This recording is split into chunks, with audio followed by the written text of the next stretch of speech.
এবার শাহিদ তৃপ্তিকে বখাটে বললেন নানা পাটেকর। বর্তমানে বলিউডের শুটিং শিফট এবং কাজের সময়সীমা বেঁধে দেওয়ার দাবি নিয়ে যখন জোর আলোচনা চলছে, ঠিক তখনই ফের তারকাদের অনিয়মানুবর্তিতা নিয়ে বিতর্ক উস্কে দিল এক ট্রেলার লঞ্চ অনুষ্ঠান। সে তালিকায় এবার নাম জড়ালো অভিনেতা শাহিদ কাপুর এবং অভিনেত্রী তৃপ্তি ডিমরির। মুম্বাইয়ে ও রোমিও সিনেমার ট্রেলার প্রকাশ অনুষ্ঠানে নির্ধারিত সময় মেনে না আসায় প্রকাশ্যে ক্ষোভ উগরে দিলেন প্রবীণ অভিনেতা নানা পাটেকর।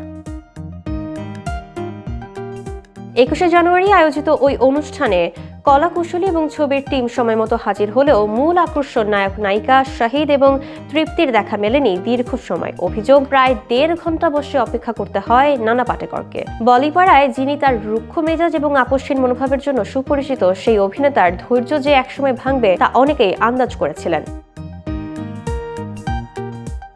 ঘটনাস্থলে উপস্থিত আলোকচিত্রীদের ক্যামেরায় ধরা পড়ে উত্তপ্ত মুহূর্ত।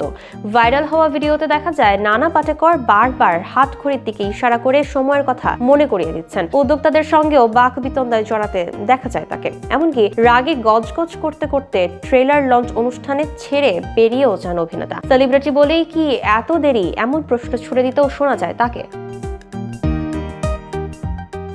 ঘটনার পর পরিস্থিতি সামাল দিতে এগিয়ে আসেন পরিচালক বিশাল ভরদ্বাজ।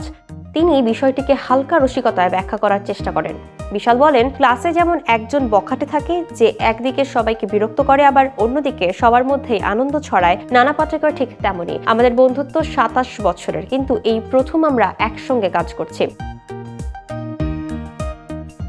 এরপর আরো মজা করে পরিচালক যোগ করেন, নানা পাটেকর এখানে থাকলে অনুষ্ঠান আরো জমতো। আমাকে 1 ঘন্টা অপেক্ষা করিয়েছে, আমি চলে যাচ্ছি, আমরা কিছু বলছি না, কারণ এটাই ওকে আজকের নানা পাটেকর বানিয়েছে।